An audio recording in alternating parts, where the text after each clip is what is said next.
Welcome to Daily News Podcast, your snapshot of life in Mangalore and beyond. Today, we've got a lineup of news that connects, informs, and inspires. Ready to catch up? Let's begin. In a tragic turn of events, 25-year-old Rajath from Narikambu village in Bantwal, who was working in South Africa, passed away suddenly on April 5th. His mortal remains were brought back to his hometown today, where the final rites were performed. Representatives from the Ministry of External Affairs, along with Dakshina Kannada MP Brijesh Chauta and Bantwal MLA Rajesh Naik Ulipati, extended their support in repatriating the body.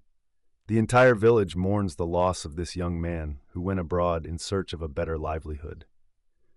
Our heartfelt condolences go out to the grieving family during this difficult time. In the world of Kambala in Mangalore, a heart-stopping event took place at the recent Gurupura Kambala. Two buffalo pairs, one belonging to Felix D'Souza and the other to Usman Siraj from Surabaya, made history by finishing not just the first, but also the second race with the exact same timing. The spectacle unfolded in the semi-finals of the sub-junior category, leaving spectators in awe. Eventually, in an exciting twist of events, Felix D'Souza's buffaloes emerged victorious after a third and final run, breaking the tie. This rare double tie occurrence, a first in the current season, highlighted the intense competition and fine margins between victory and defeat in Kambala, a sport deeply rooted in tradition, speed, and skill. In a distressing incident at Malpe Junction, Udupi, a newborn baby's body was found within the premises of a mosque. Suhail, 27, the mosque's manager, reported the discovery to the authorities. The newborn's body was found in a recently constructed toilet beside a two-story building affiliated with the mosque. Suhail stumbled upon the body on April 14th around 1:10 p.m., noting bloodstains on the wall. Initial assessments indicate that the infant may have passed away before, during, or immediately after birth. Authorities are considering the possibility that an unknown individual may have left the baby in the toilet to conceal the birth. A case has been filed at the Malpe police station, and investigation efforts are underway to ascertain the circumstances surrounding the incident and identify the individuals responsible. 13 individuals are recovering from injuries, with 3 in critical condition, following a recent accident involving a KSRTC bus traveling from Dharmasthala to Bengaluru.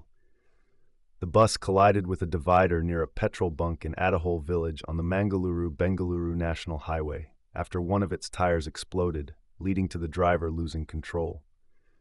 The seriously injured, including a couple, have been swiftly moved to a private hospital in Ujjir, whereas others received treatment at a facility in Nelyadi.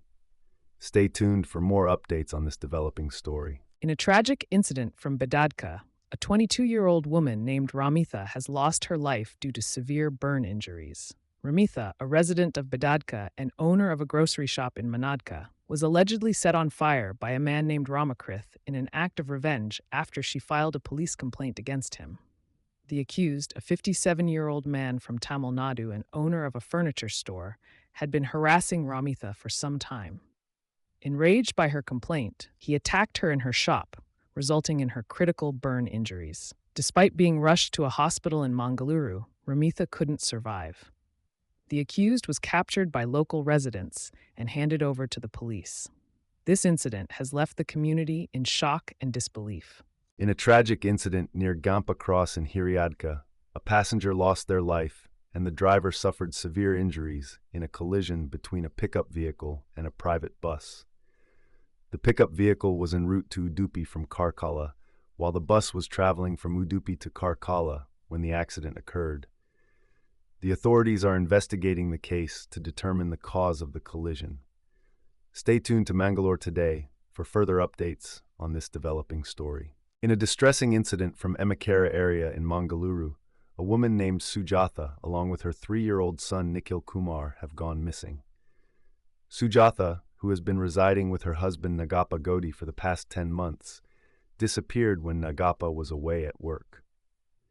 The 30-year-old woman, who is dark-complexioned and proficient in Kannada, Hindi, and Urdu, originally comes from Belagavi.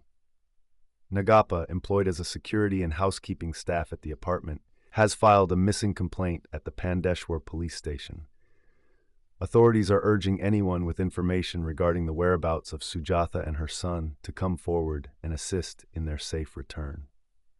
In a significant development, over 6 lakh transport vehicles are set to halt operations from Monday midnight as part of an indefinite strike called by the Federation of Karnataka State Lorry Owners and Agents Association, OFCLOA, in protest against the state government's policies. The strike, which has garnered support from various sectors, including petrol pump owners and driver associations, aims to address issues ranging from fuel price hikes to alleged harassment by financial institutions. Folksloa President G.R. Shanmugappa emphasized the potential disruption to goods and passenger movement and urged the government to engage with stakeholders for a resolution. Notably, essential services vehicles will remain operational, ensuring the continued supply of items like milk and vegetables. Stay tuned as this developing story unfolds in Karnataka. In Udupi, a couple faced injuries when a banyan tree fell on their house due to heavy winds and thunder showers. The incident occurred at Kadiyali on Kati Acharya Road, where Raghavendra Bhatt and his wife Neeraja Bhatt were hurt and admitted to the hospital. Social worker Nityananda Olakadu aided in their rescue. Additionally, 3 houses were damaged in Mudabetu ward, leading to visits from MLA Yashpal Suvarna and Udupi City Municipal Council President Prabhakara Pujari for assessment and support. In another incident, the asbestos roof of Indira Saragarthi's house was blown away near Hiriadka area, causing damage to an electricity pole and power cables. Thunder showers and strong winds were also reported in parts of Dakshina Kannada district. In a significant development, a special court in Karnataka has directed the Lokayukta police to proceed with the investigation in the Muda site allotment case reportedly implicating Chief Minister Siddaramaiah. The court has emphasized that the Lokayukta must carry out a thorough probe before any decisions are made. Additionally, the Enforcement Directorate has been granted the option to submit a protest petition regarding the Lokayukta report. The next hearing in this case is scheduled for May 7th, marking a pivotal moment in this ongoing investigation. Stay tuned as we continue to bring you the latest updates on this case. In a significant development, India's Hajj quota for 2025 has been set at 175,025 by the Minority Affairs Ministry. This marks an increase from 2014, when the quota was at 136,120, coinciding with Prime Minister Narendra Modi's first year in office. The ministry has assured that all arrangements, including flights, transport, MENA camps, accommodation, and services, have been completed in accordance with Saudi guidelines. However, there have been challenges faced by the combined Hajj group operators, CHGOs, in meeting Saudi deadlines for essential contracts. Despite this, India has engaged with the Saudi Arabian government to secure accommodations. Notably, the Saudi Hajj Ministry has agreed to reopen the Hajj portal for 10,000 pilgrims, thanks to the Indian government's intervention. With Hajj expected to take place between June 4 to June 9, 2025, the ministry continues to work towards facilitating the pilgrimage for Indian Muslims. In a landmark ruling today, the Supreme Court issued directives to combat the grave issue of child trafficking. Expressing dismay over recent cases, the court emphasized the need for stringent action. Justices J.B. Pardawala and R. Mahadevan slammed the handling of bail applications by the Allahabad High Court, pointing out that accused individuals are now untraceable.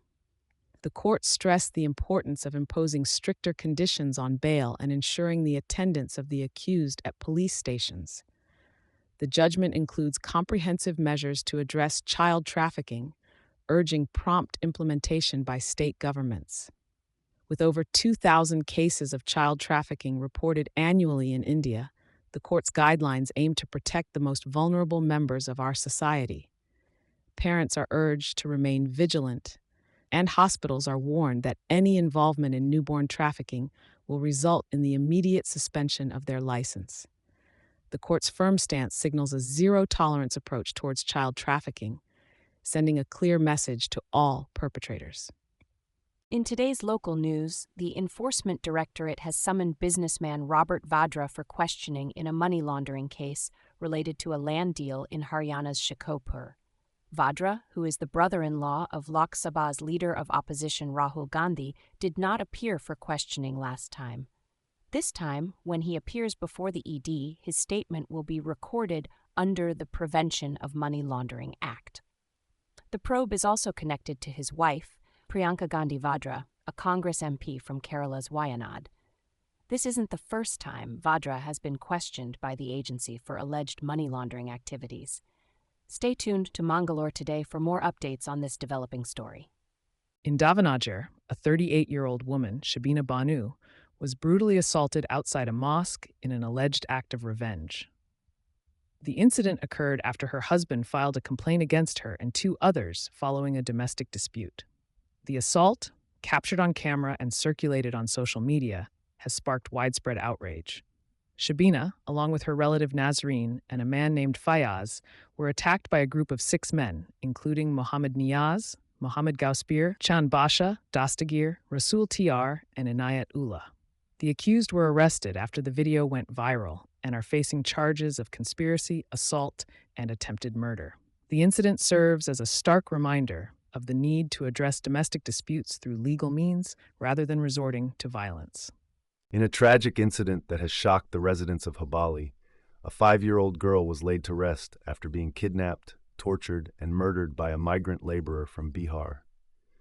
The heart-wrenching scenes unfolded as family, friends, and locals gathered to pay their last respects to the innocent victim. Following a protest demanding justice, the accused was shot dead by the police after attacking them during the investigation. District Minister Santosh Lad visited the victim's family, expressing condolences and emphasizing the need to uphold moral values in society. The state government has announced a compensation of 10 lakhs for the victim's family, with the minister pledging to seek further support. As investigations continue, the police are working to identify the accused and locate any potential relatives. The community mourns the loss of the young life and calls for stricter vigilance to protect children from such heinous acts. Mangalore, April 15, 2025. Tension gripped parts of West Bengal as clashes erupted between protesters and police over the new Waqf Amendment Act 2025. In South 24 Parganas, a march led by the Indian Secular Front turned violent when police intervened to stop the protesters from rallying in Kolkata. The clashes resulted in stone pelting, vehicles being set on fire, and a highway blockade. Meanwhile, normalcy is slowly returning to Murshidabad after recent communal tensions. Shops are reopening, and displaced individuals are returning to their homes following the chief minister's assurance that the new law will not be implemented in the state. The ISF leader condemned the law, calling it an attack on the Constitution of India and demanding the government's removal. The violence has claimed lives and left many injured, with police urging the public to ignore rumors and cooperate in restoring peace. Nearly 200 arrests have been made so far as authorities work towards achieving full normalcy in the affected areas. Thank you for spending your evening with us. For extended coverage and further news, mangaloretoday.com is just a click away. Subscribing to our channel means you're always in the loop. We appreciate your support. Until next time.